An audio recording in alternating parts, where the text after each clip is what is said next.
We are going to discuss today the fear of judgment. And this is the topic that is so common, you cannot believe. I would say that probably majority of female entrepreneurs are scared about the judgment. And many of you joining this group also reported that this is something that is super, super big for you. Let me just check whether I am live and let me know who is live here with me and who is watching the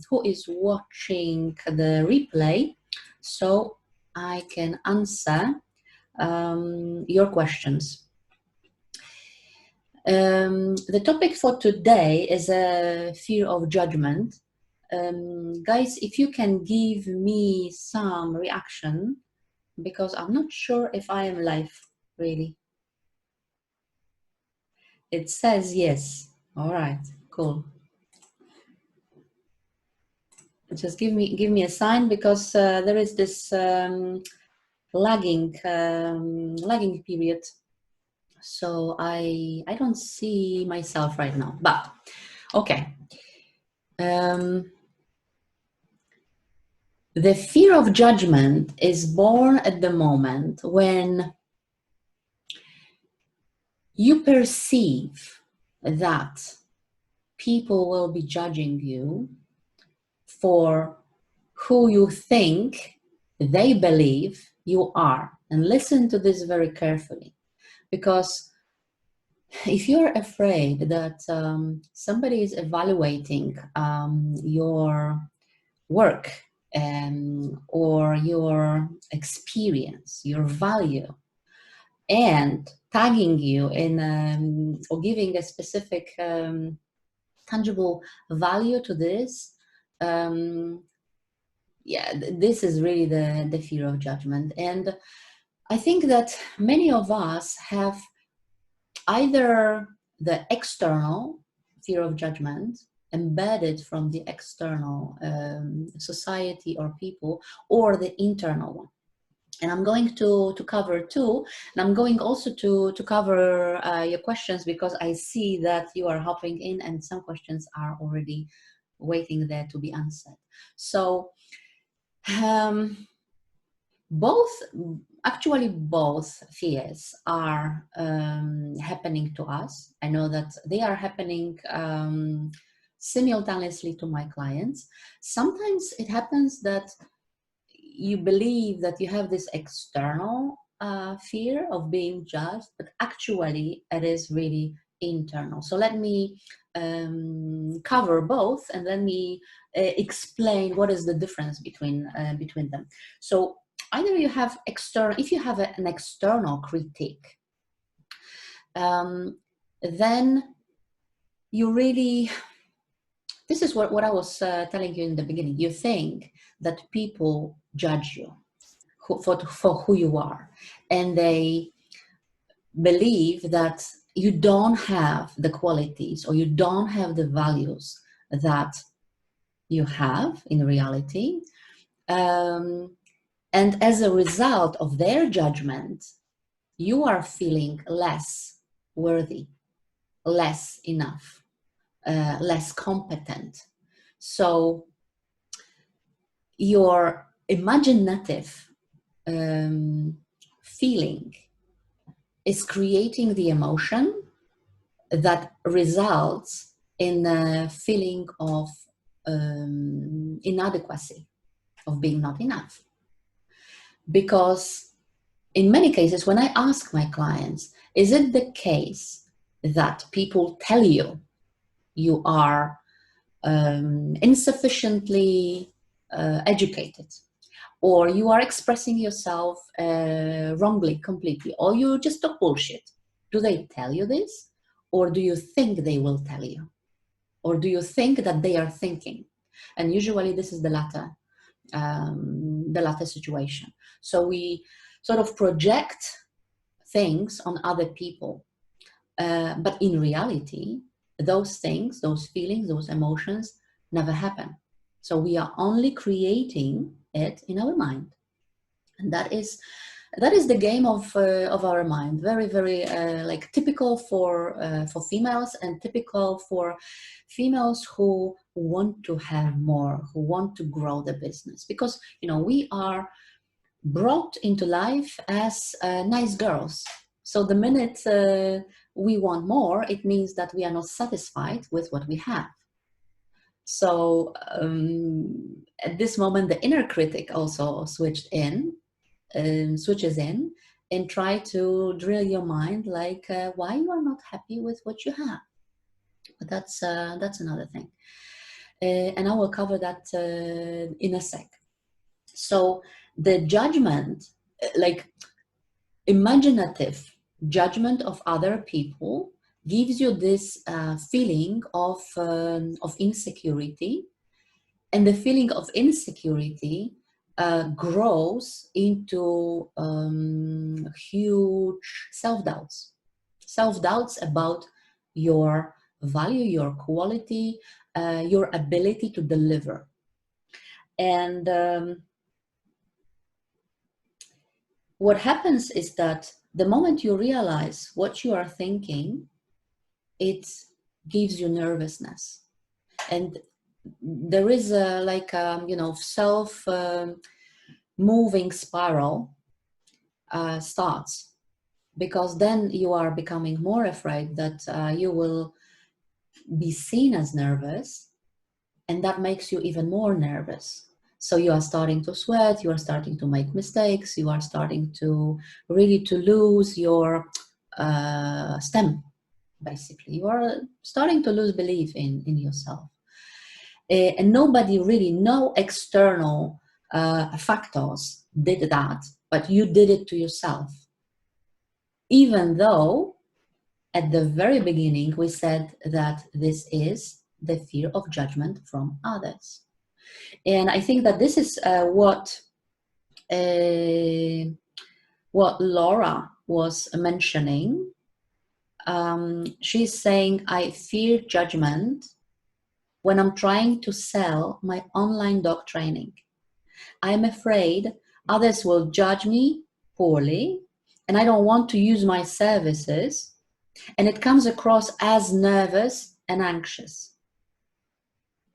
I think that that makes people uncomfortable, and then they don't use me. It's a lot of different things here in these two sentences.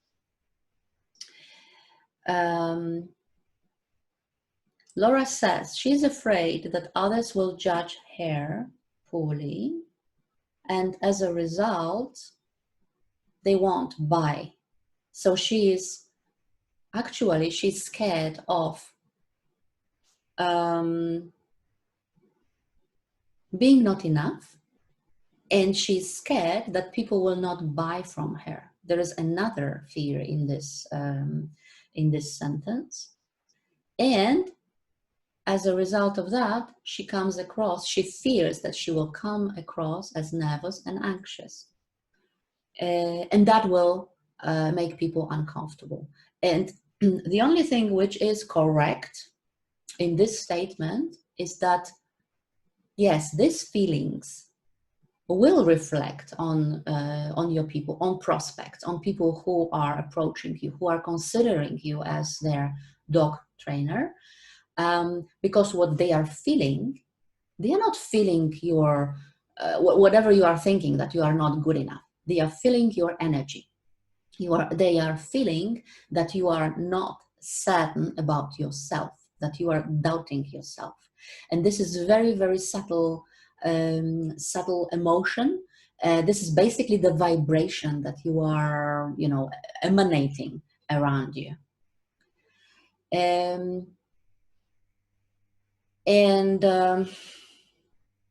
Yeah, I think that the next step is how to reverse it. Is it possible to reverse it?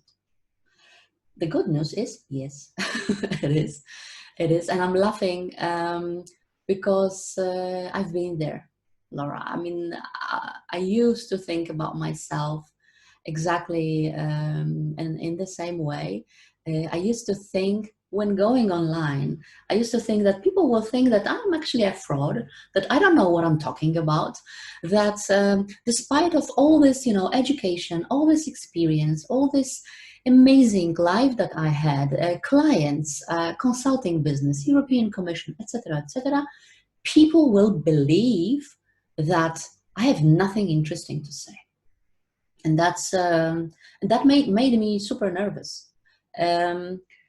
So let me um,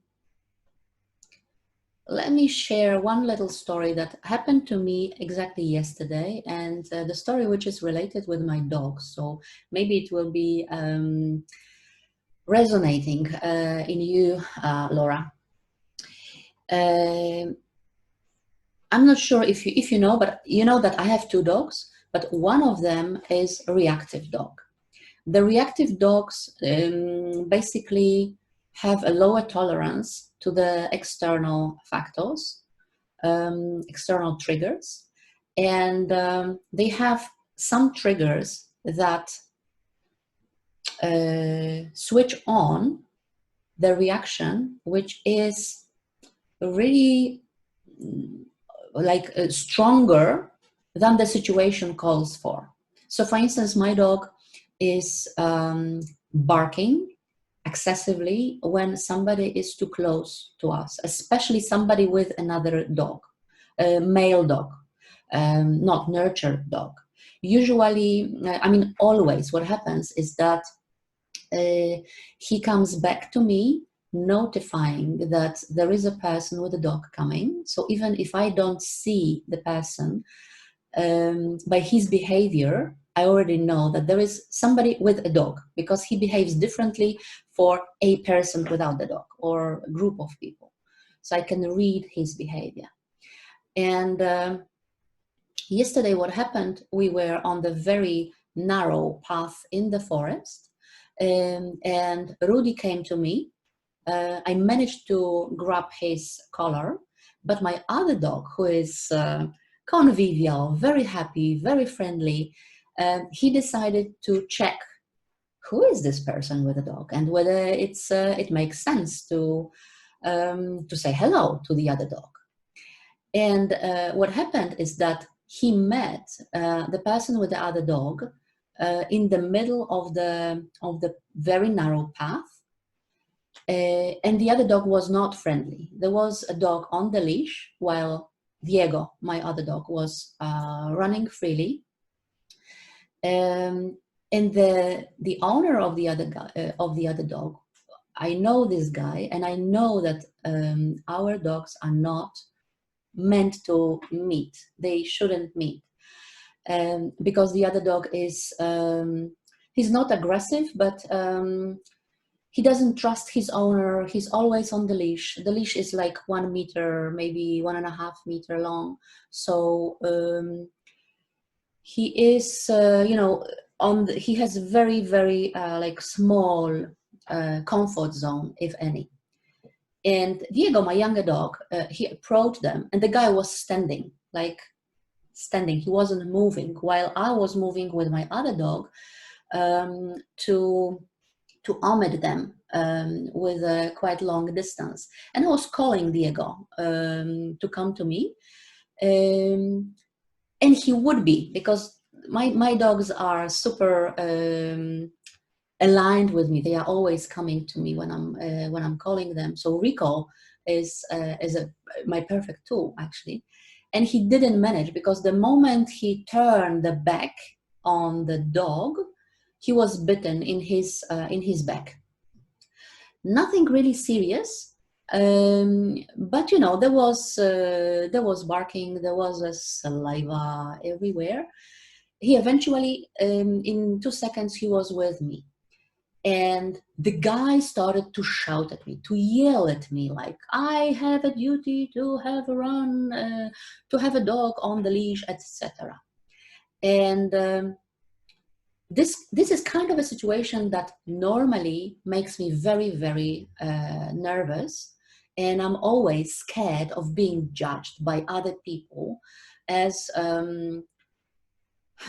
maybe too relaxed dog owner, because I'm not running my dogs on the leash. They are always, with me. They are have this recall done. So I'm relaxed with them. They can go freely. And normally I would discuss with this guy.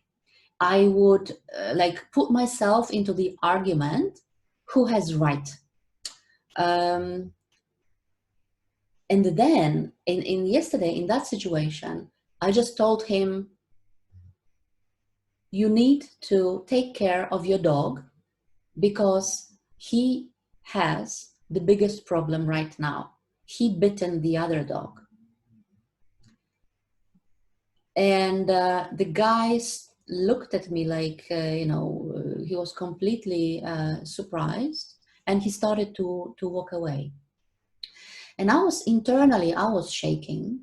I just look at my dogs. I checked whether, everything is okay, whether we don't have any more waste or any more bites. And immediately I just shook it off. And that's a very good, method. If you are in stress, shake it off, as the dogs are shaking their stress.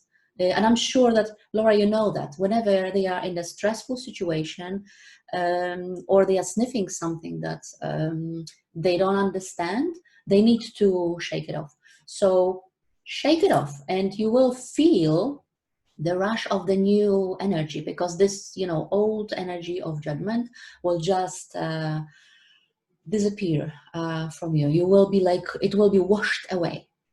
And what I did, in seconds, I flipped my mind from that situation into positive things. What positive happened in that situation? So what I noticed is that my both dogs were with me in seconds.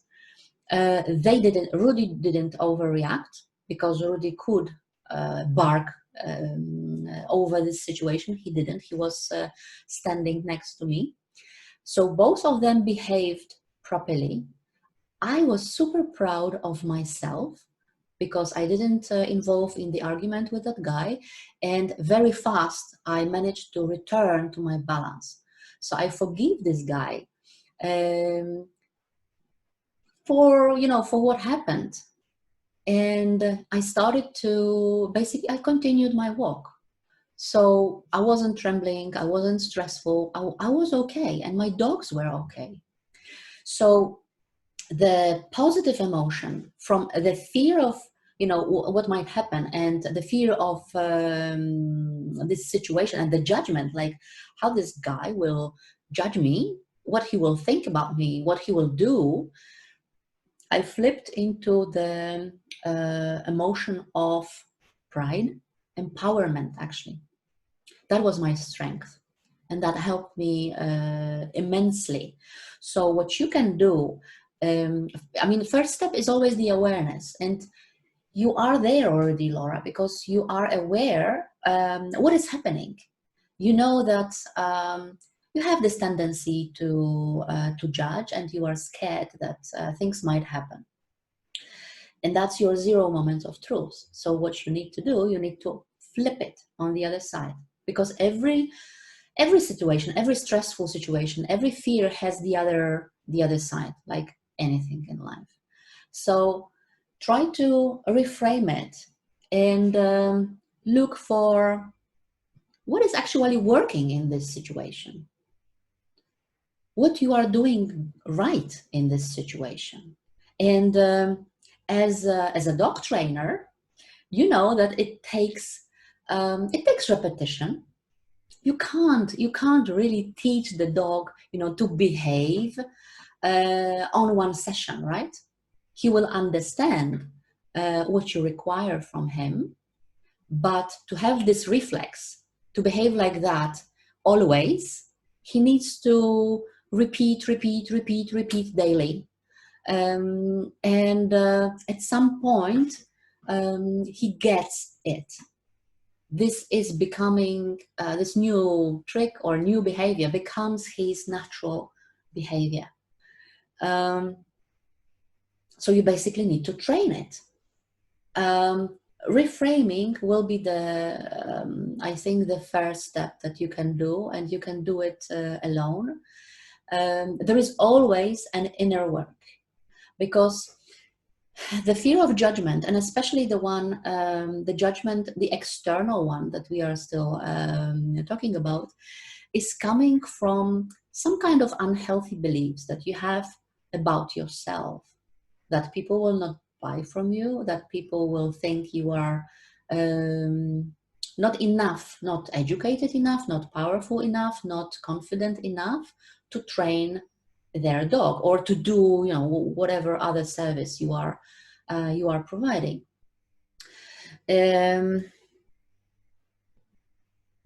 I'm thinking, you know, the other area, to flip it on the other side, this is the serious inner work, because some of our unhealthy beliefs are coming from early childhood. Some of them are coming from past generations. So what you need to do is, first of all, to realize what are those unhealthy beliefs. What are you really believing about yourself? Try to, you know, journal about that, and to write for at least half an hour. I think I would say start 10 minutes, 15 minutes, but what is it that you believe about this? What helps me a lot is the simple question: what is the worst thing that can happen?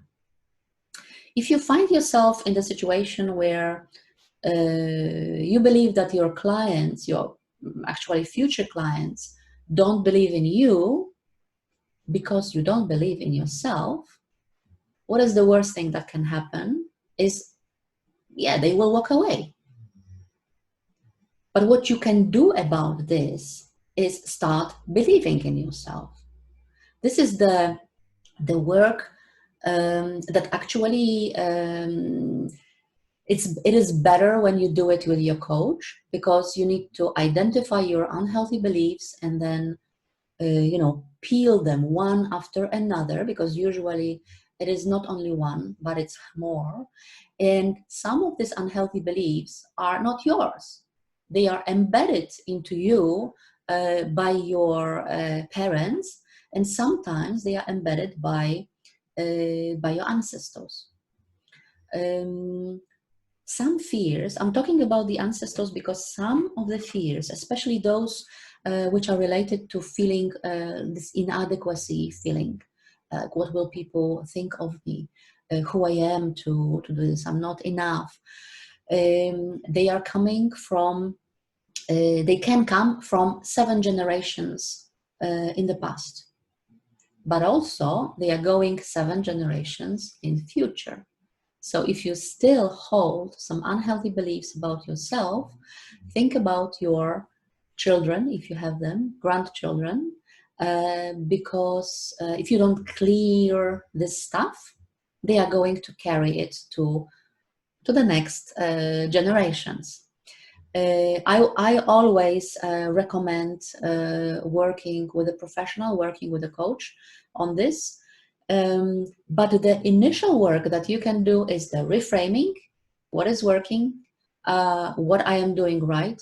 What was the last situation where I felt that maybe I'm not good at this. I don't know how to do this. And I'm sure that in case of Laura, for instance, when you were starting your dog training career, you were not good in the very, very beginning. You had to master it. You had to train it. You have to, you know, grow. And still, but you were starting from ground zero, right? You were not born as dog trainer. And I was not born as a coach. And in the beginning, I was lousy consultant, and I was not perfect in marketing as well. And my sales sucked. But we have to, what makes us really growing is to do it. Even though we know that we suck, you just do it.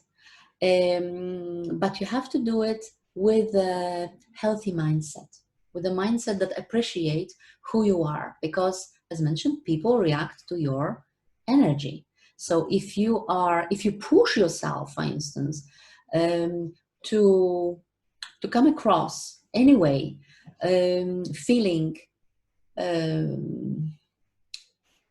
not enough, and you push yourself to go there, and you mentioned that you puke when you are doing your Zooms, for instance. So people will feel it. So before your next session, you need to do this, mindset work. And that was the external judgment. The other part of the story is our internal judgment. This is the internal voice that we hear. Basically, it is coming to the same thing. The voice is telling us, like, it is too early for you. You need to learn more. You are not ready. Basically, you are not enough now. You are not good enough, or you might be too much. Maybe you are, too well educated to do this kind of job. Maybe you feel better than the other people.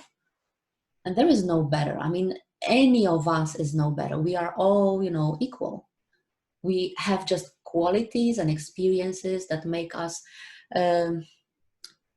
feeling more relaxed in this situation. But believe me, 5-6 months ago, I was also puking when I had to go live on Facebook and turn on my Zoom.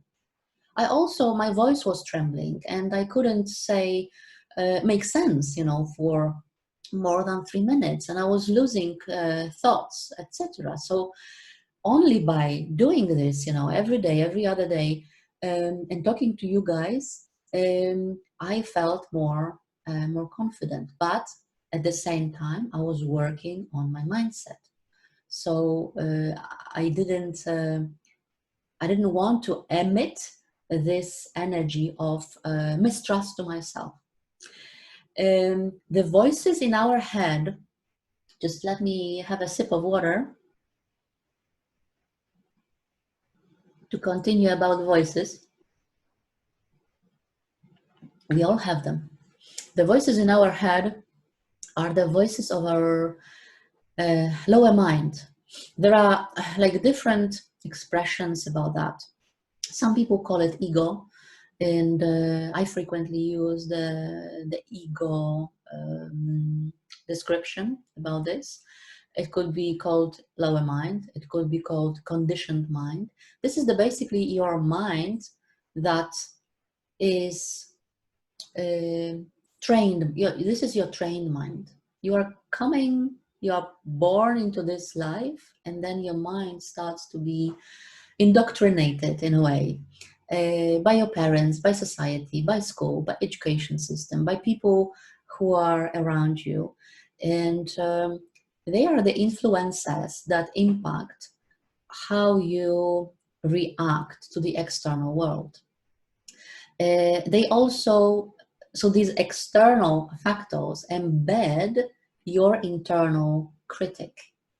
And the internal critic might have like different shapes and forms. You might listen, who is really talking? Whose voice do you hear? And don't worry about hearing voices. We all hear voices. I mean, sometimes it could be your mother's voice. Sometimes it could be your father's. Grandparents are quite frequent. It happens to my client. Or it could be the voice of you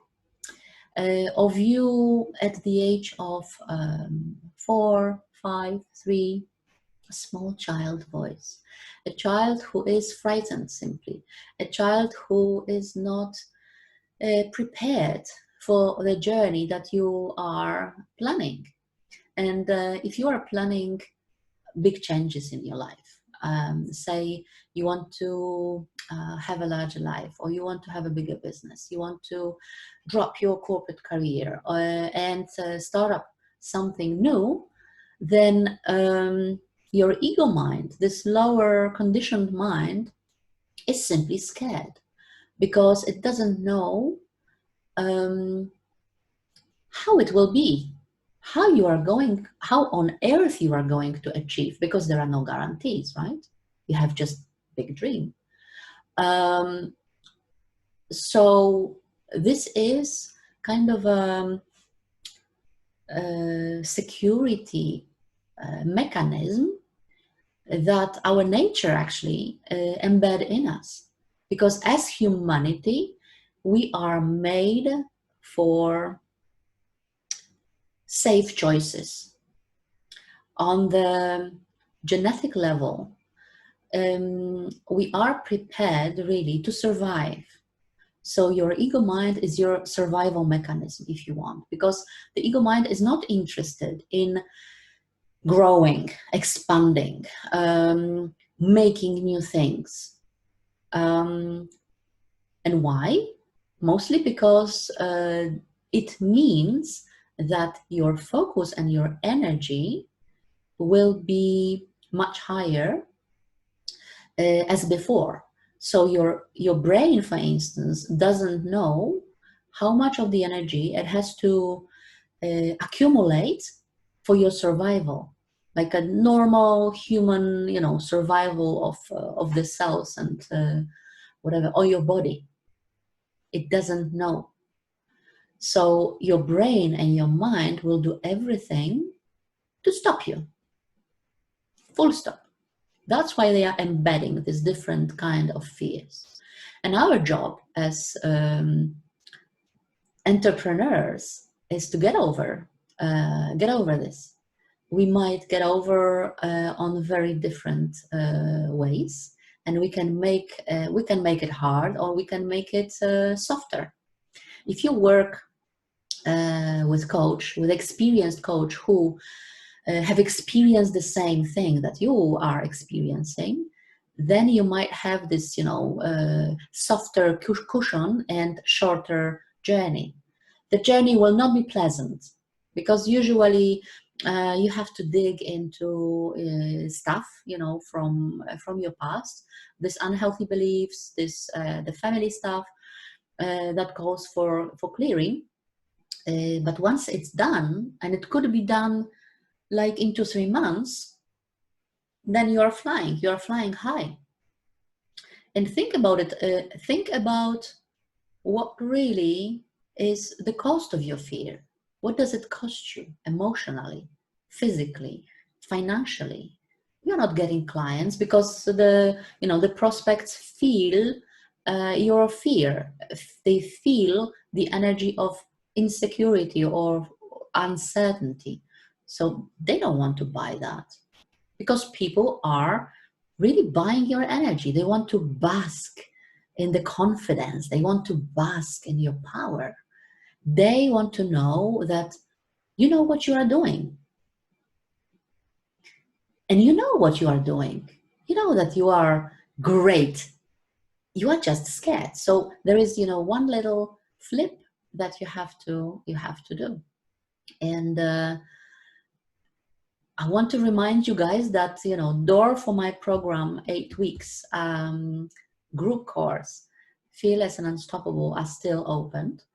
And we are starting 19th of August. So think about it. Actually, in 2 months, so August, September, October, right? By mid-October, maybe end of October, you could be free of your fears. Think about it, how your life can look when you are confident and courageous, what you can accomplish, how you will come across to your clients. And the content of this course is not only going, on the other side of the fears, but it's about building your business on the marketing side, building your expert position, building your powerful, bulletproof brand. working with the money so that you can establish your prices on the level that makes your heart sing, for instance. I love this course. I mean, this is the signature course, brand new. I'm very, very thrilled to have it. And really, I think that for people who feel that you are stuck, you cannot move, and it is your reality for months, you have to do something about this.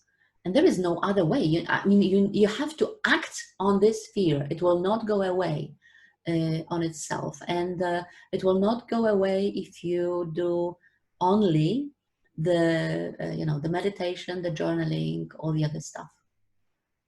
You have to, put your finger on the pain point. Sometimes it's painful, but it is like ripping off the Band-Aid. It is painful in the beginning, but right after, the wound started to heal. Let me check what other questions we have.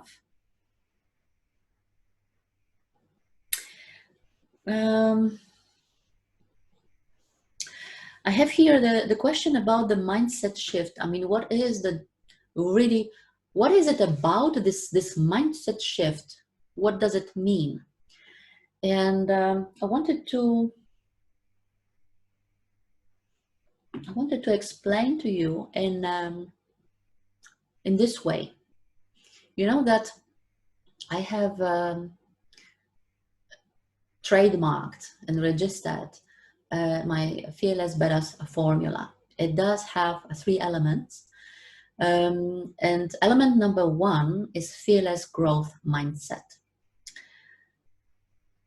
The difference between fearless growth mindset and the conditioned mindset, or the what's the name of this mindset? I called it fixed mindset, is that when you have the fixed mindset, you believe that the challenge, every situation is a challenge, and that challenge scares you. You believe that it's really too late to learn. It's too late to change. You believe that you've been made this way, and this is who you're meant to be. So there is no other way for you. If you have a fixed mindset, you believe that you cannot make it work. Even though you tried several times and it didn't work, so it will never work. You are not meant for bigger things. What else you think as fearless, as a fixed mindset? It's all I can do. It's all I am trained for. That's it. This is the end of a road for me. And this is the mindset that never achieves really anything. This is the safe mindset. If you would like to adopt the fearless growth mindset, and the adoption is possible because our brain has absolutely amazing possibilities to learn, actually till its very end. So we are learning all the time, only if we want it. Okay? So the fearless mindset, the fearless growth mindset, says that I grow from my challenges. I can learn anything, and really you can learn anything. If you just put the focus and effort, you might not even have a talent for that, and you can learn it. So you can learn to sing like an opera singer. And obviously, it depends, what will be your voice, and maybe if you have a musical ear, but the technique the technique you can learn, and you can learn how to perform on the stage. You can actually sing on the stage. You can learn how to play piano, even though you never played piano before, or paint the paintings.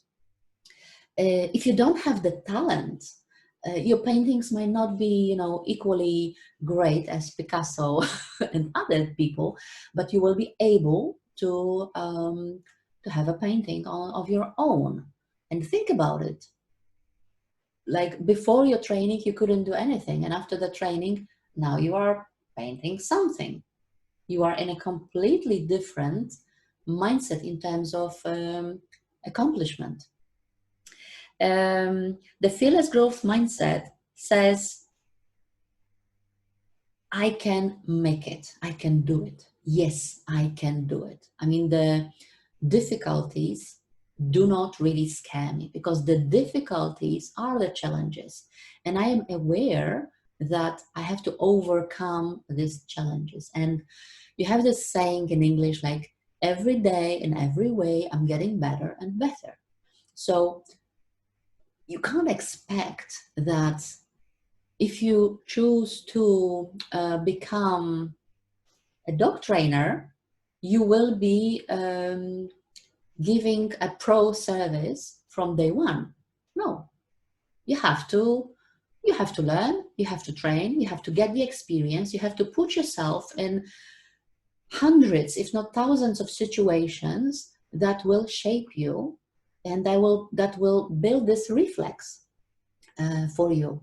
Your mindset will change completely. Your understanding, your reaction to the external world changes completely. The fearless growth mindset, just two or three maybe other things, believe that the change and growth are a natural part of life cycle. Change and growth are a natural part of life cycle. And fearless growth mindset believe that feedback is constructive. So think about it. We start today's coffee with a fear of judgment, with a fear what people will think about me, or what will they share about me.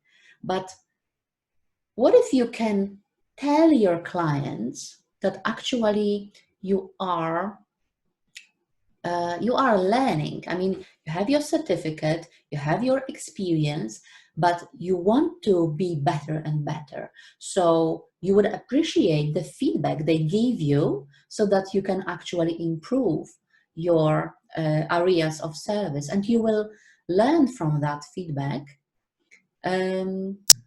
what actually they react to in this negative way. So you know what really is your area of improvement. So not everything sucks, but maybe the presentation skills, or maybe the way I don't know, my dog trainer, for instance, was too intellectual for me.